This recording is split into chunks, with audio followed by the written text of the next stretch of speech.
Hello ladies and gentlemen, my name's Shadowwraith, and today I'm going to be going over the top 10 armies that have been ranked over tournament wins in the last 6 months. So, it all goes off of how many tournaments you have won with this, or this faction has won, so how many events they have taken.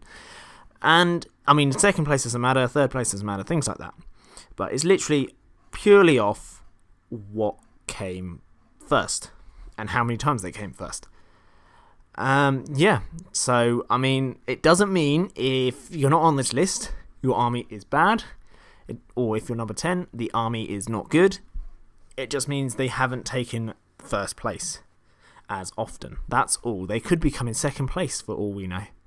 So, jumping straight in, we've got the number 10 slot. Now, the number 10 slot here is Fiefdoms.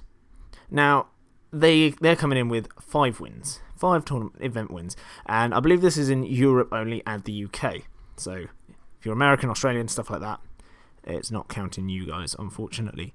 But it's still good to know what's going on with the meta in other areas, I think. So it's quite handy to know. Fiefdoms, I get why they can struggle. They're really good. They can be really, really strong. But I've always found them, or other fiefdom players that I've played against, they like to stay in a bubble, because obviously all their buffs are together. So you've got Imrahil's 12-inch banner, which is amazing, and then his 3-inch +1 fight value. Then you've got Forlong the Fat, giving guys re-rolling ones to wound within 6 inches, I want to say. Yeah, 6 inches sounds right. And you've got the Fearless Scottish guy. He's not Scottish, he just wears a kilt, so doesn't mean he's Scottish, he might just like kilts. So yeah, some people like to stick together. They have got the cavalry, but the cavalry is quite expensive. They're an expensive army, they can be, definitely. So I can see why they struggle a bit. But saying that, they are number 10, so they do well. So don't get disheartened if you play fiefdoms. I play fiefdoms, and I really enjoy playing fiefdoms, and they always do really, really well for me. But they can get bogged down by horde armies and things like that. And horde armies are quite popular. So yeah, moving on. We've got the number 9 slot. And the number 9 slot goes to Lothlrien. Lothlrien coming in with 6 tournament wins, which is still really good. But I could see why they're a bit lower on the list, because they can struggle with wounding things. They're not Rivendell with their super powerful heroes, but you know, strength 3 is still only strength 3. High fight helps win fights, but a lot of time, if you're fighting things like Army of the Dead or Dwarves, yeah, you win the fight, but you won't kill them, even if you're fighting Minas Tirith. So yeah, and obviously if you want to bring allies, you can, but it will state here if they brought allies. So it'd be like Lothlrien and Rivendell or something like that. So, moving on, we're in the number 8 slot. And the number 8 slot goes to Farharad. Now, Farharad is coming in with 7 event wins, which is really good for Farharad. I love Farharad. I can see why they do well in the tournament scene, but I can also see why they're not, you know, top tier, just because, I mean, mainly the courage. If you go against anything that causes terror, and your hero doesn't get into combat, or you're not close to your hero within 6 of your hero who is in combat, you're not getting in, really. You know, your courage 2 across the board, apart from your heroes, and that hurts. It really does. But you've got the camels, the Muhad Raiders, with their impact hits that are so strong, and then you give them War Spears, and they're all strength 4 with +1 to wound on the charge, knocking people prone, cav bonuses, all that good stuff. And then you've got the Muhad King, who is strength 5 with +1 to wound if you give him the lance on a camel, with impact hits. He's got strike. He's only got 2 might, but yeah, they're quite good. Seriously worth a look. And then, of course, you've got the half trolls. The half trolls are absolutely fantastic. Again, low courage, but they are defense 6, which is absolutely solid. They're fight 5, so they are bringing some fight value. So if you fight normal elves, you are on par with fight value. Obviously, they've got elven blades, but who cares? So it's really good. They are a solid faction. I'm happy they made it on this list. Gives me hope for my Farharad. And then moving on, we got the number 7 slot. Now, the number 7 slot is Rohan. Rohan, 8 event wins. Now, 8 event wins is not too bad. Obviously, this is only taken into account like the slightly bigger events, the things where they can get statistics and things like that off. If you've got like a lot of local events and you might have Rohan absolutely dominating the scene over where you are, that's different. We're not getting the info from all the events that run. Obviously, that'd be impossible. That'd be amazing if we could, but it's impossible. But yeah, they're a really solid army. They've got a lot of options, a lot of different ways to play them. You've got the legendary legions as well. And I do believe this will tell me if they're using a legendary legion. Yes, it will. It will tell me if they're using a legendary legion. But yeah, Rohan on its own, I think they're quite strong. You've got things like Gamlin, Eomer is pretty solid. Even Theoden's pretty good. All with their like bonuses on their charge. Everyone can have a bow pretty much if they're on horseback. You can play a really horrible kitey army and lose all your friends if you really want to. Or you can go infantry and charge your enemies, like a real man or woman. No, I'm joking. You play however you want. Yeah, play to win. If you're at an event, you play to win. So that's all I'm going to say about that. Moving on, we've got the number 6 slot. And the number 6 slot is Isengard. I love the fact that Isengard has made it into this list. They're coming in with 9 event wins, which is absolutely fantastic. I don't think there's enough love for Isengard. I don't see especially where I'm from, we have no Isengard players, which is a real shame because Isengard are amazing, absolutely amazing faction. You've got the strength 4, you've got the fight 4, you've got the high defense, and their troops aren't too expensive. You've got quite a nice range of models that you can use. The only downside to them really, they don't have any super powerful heroes. You know, that's it. I mean, you've got Rohan in war and you're getting a couple of things, but nothing too crazy, nothing too good. You got Saruman, but he's quite hefty in points if you're playing things like 500-point tournaments, and this is all tournaments that send their data in.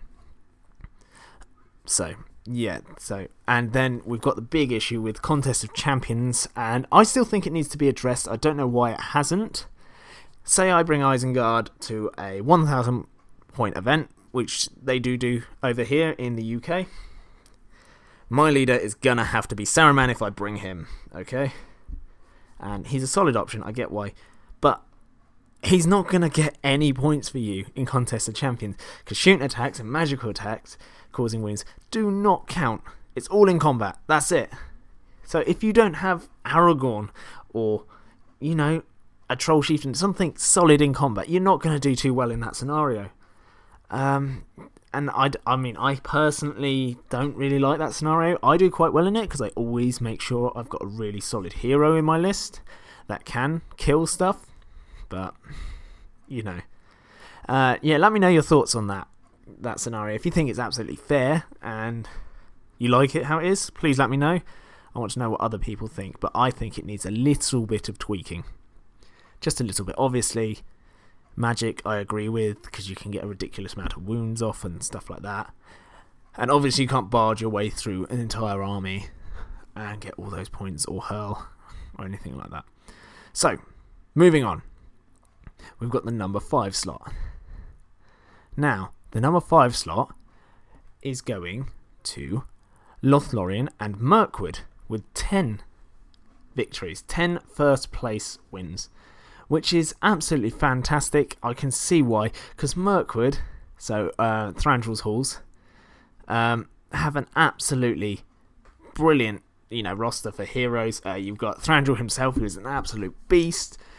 Sticking with a couple of Palace Guard, there you go. You've got your killing power. You've got your Palace Guard with +1 fight value, +1 to wound, whilst they're within 3 inches of Thranduil. Absolutely brilliant.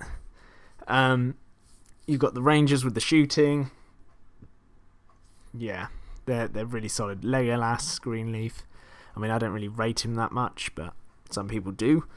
And you've got Tauriel. And Tauriel's quite good. If you chuck her in the middle of a bunch of goblins, she's going to get a million attacks and kill a bunch of stuff. And then you've got the Lothlrien side. So you've got the resistant to magic. You've got Lady Galadriel if you want her. Which she is solid for things like Wraiths or Shades, which are quite popular.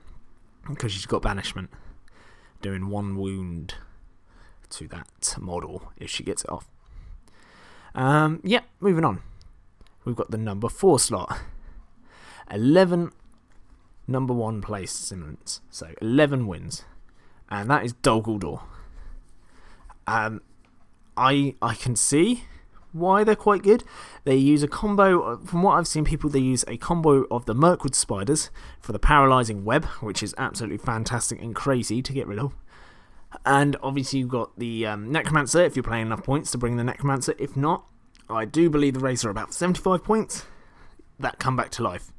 And you've got a variety of them. You've got ones that can move before anyone else moves 3 inches, so they can, move slightly, which can be helpful to get them out of weird situations or put them in better places. You've got some burly ones in there. You've got the Witch King, who gets an extra point of might. You've got the two guys that can teleport to each other. Yeah, you can do a lot of shenanigans with these guys. And then you've got the spiders on top of that, which aren't terrible. They got rubbish fight, but they're high in strength, and they get 2 attacks, and they got 2 wins. So, and plus the web. I can see why they place quite high in this list. I have seen them at every event I've gone to. So, yeah, someone's playing with them. And then the number 3 slot, with 12 wins, and it is Monsters of Middle-earth. If anyone knows exactly what it is, please let me know. But my guessing is it's Moria, because I'm not aware of a Legendary Legion, unless I haven't read Rohan in War very well, which I have.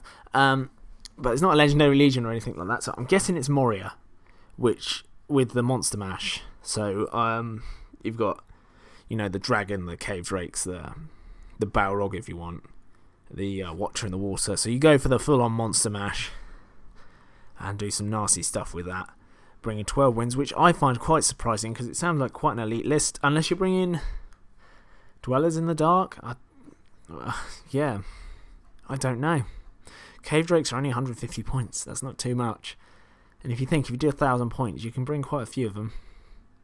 And they're all heroes, and they can all do their own thing, and they all get nests. And so, yeah, I can see what I'd do quite well. I can. And the dragon's quite good. Dragon's very good, actually, saying that. So, yeah. Then we got the number 2 slot. Bringing in 14 first places. It is Rivendell. Not surprised at all, Rivendell is on here. They are absolutely brilliant. Absolutely awesome faction. Very strong hero options. They've got different playstyles, which is absolutely fantastic. So you can go for the cavalry, like bowmen, things like that. Bring in a cav with bows. They've all got lances already equipped with them, so they get the +1 to wound. So that's your killing power right there, which is really, really, really good. And if you've got Elrond with them, they don't count towards your force's bow limit. You can do some pretty good shenanigans. If you bring Gil-galad, you can make them everyone in his warband +1 fight value, so they're fight value 6. So your normal guys are fight value 6 in this army, which is the same fight as people like Boromir, Aragorn, the top named heroes, because there's not much fight 7. So, it's pretty crazy. And the amount of time I've looked at an elf wall where they're all fight 6, and I'm a bit reluctant to send Boromir in there or something like that, or one of my fight 6 heroes, because I'm a hero, but a 6 doesn't guarantee a win. And you've got like the Muhad King, chucking him in there. If I don't roll a 6, there's a good chance they can roll a 6 and just auto-win against me, which is quite scary. A lot of different playstyles. They can be shooty, they can be quite combatty, they can be cavalry heavy. Lots of shenanigans. And then our number 1 slot. Can anyone guess what it is? I've already called it. I knew exactly who was going to take this number 1 slot. because they're tough to deal with. I mean, I can deal with them. I don't want to, but I can. They've got 17 wins, so, you know, shooting above everyone else. It is Angmar. I don't think there's a surprise there. Angmar are the meta at the moment. They are really strong, just because of what you can do with them. They're all about denying what your enemy's army can do. So you've got the Shades. Oh god, the Shades. Thank god they got the debuff, sorry, so that they could only affect they didn't affect Angmar units, because people were bringing them as allies, and like everyone within 6 inches of this guy is now -1 to their duel roll, which absolutely destroyed armies. It really did. It was so crazy. Yeah, even like draining heroes' might, because if you rolled a 6, you'd have to spend a point of might to get it a 6 to get the win sometimes. And that's because you striked as well to try and fight something. And yeah, it got silly. And on top of that, you've got the Dwemer Lake, who makes it hard for heroes to spend might. They can use a point of will on a 4+. That hero has to spend an extra point of might to do the heroic action he declared. Otherwise, he loses that might he already spent. And yeah, it's absolutely nuts what they can do. You've got the Tainted, so basically what that Wraith does is it hurts people in combat with him, and it also doesn't let you affect your enemy's models don't get affected by like heroic actions and things like that. So yeah, it's pretty crazy.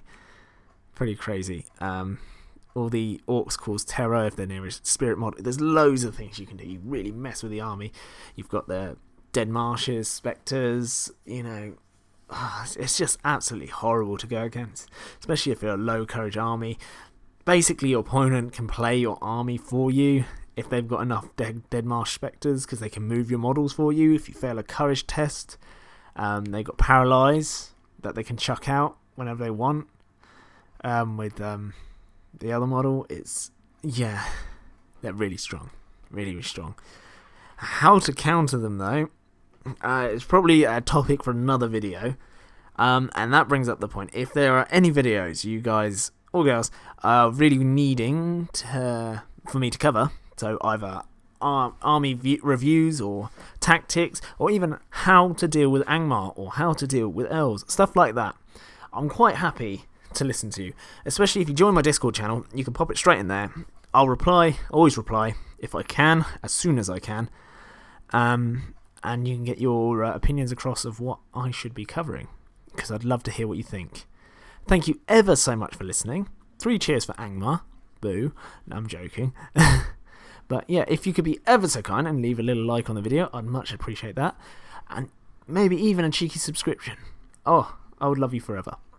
But even if you don't, I still hope you have an absolutely fantastic day, and I will see you in the next video. Goodbye.